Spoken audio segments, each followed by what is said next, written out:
સ્વીકારી લેવાનું, બરાબર. પ્રણવસ્ય પરબ્રહ્મ ઋષિ પરમાત્મા દેવતા ગાયત્રી છંદ. થાળીની અંદર જલ મૂકી આપો. પવિત્ર પ્રાણાયામે વિનિયોગ. ચમચી પાછી મૂકી દેવાની.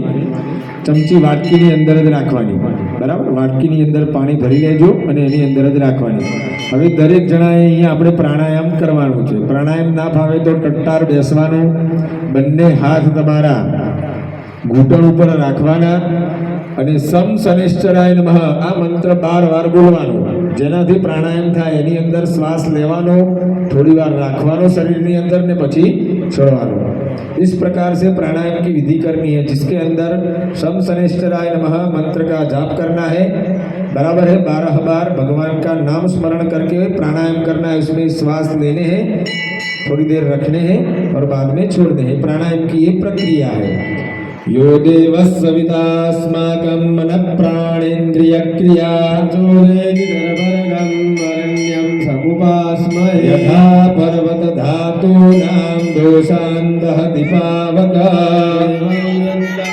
पापं प्राणायामेन दह्यते इति प्राणायामं विधाय शं शनैश्चराय नमः इति 12 वारं पठेत। यजमान चित्तशुद्ध्यर्थं समस्तमङ्गलावाप्त्यर्थं शान्तिसूक्तं पठेत।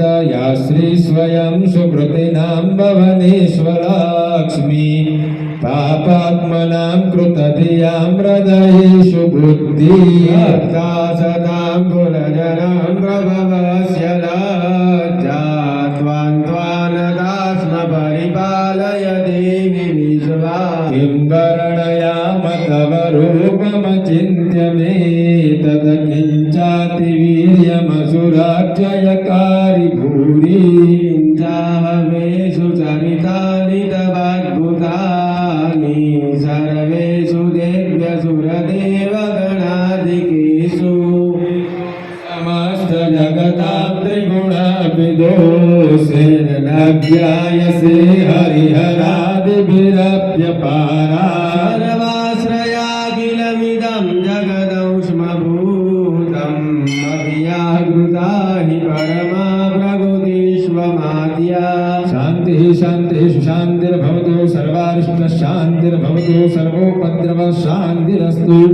गणेशादिदेवान् प्रणमेत। दरेक जणाए 2 दाણા ચોખા જમણા હાથની અંદર રાખવાના। તમામ ભગવાનને આપણે થોડા ચોખા લઈ લેજો હાથમાં। તમામ દેવી દેવતાઓને આપણે પ્રાર્થના કરીશું કે હે ભગવાન, અમારા પરિવાર વતી, અમારા કુટુંબ વતી અમે આ શનિ પૂજાનો લાભ લઈએ છીએ, જેની અંદર અમારી સર્વ મનોકામના ભગવાન પરિપૂર્ણ તમે કરજો અને દેવી દેવતાઓ આપણને સાથ સહકાર આપે, બરાબર। કોઈ પણ ધર્મ કાર્ય કરવું હોય તો એના માટે શરીર સ્વસ્થ જોઈએ, બરાબર। શરીર માધ્યમ ખરું ધર્મ સાધન। આ શરીર છે ને એને આપણે સાચવવું જોઈએ। એ શરીરના માધ્યમથી જ તમે ભગવાનની પૂજા કરી શકવાના છો। તો ભગવાનને પ્રાર્થના કરવાની કે મારું શરીર સ્વસ્થ, તંદુરસ્ત અને ધર્મોપયોગી બની રહે। માણસનો જ્યારે અંત સમય આવે ત્યારે એની સાથે કશું હોતું નથી, ખાલી તમારા કર્મ જ તમારી સાથે આવે છે।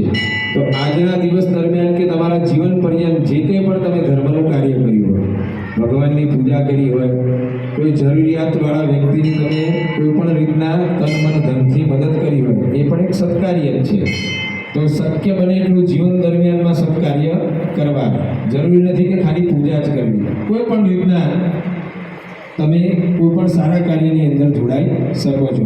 અને એના માટે આપણી બુદ્ધિ પ્રેરે કોણ? ભગવાન।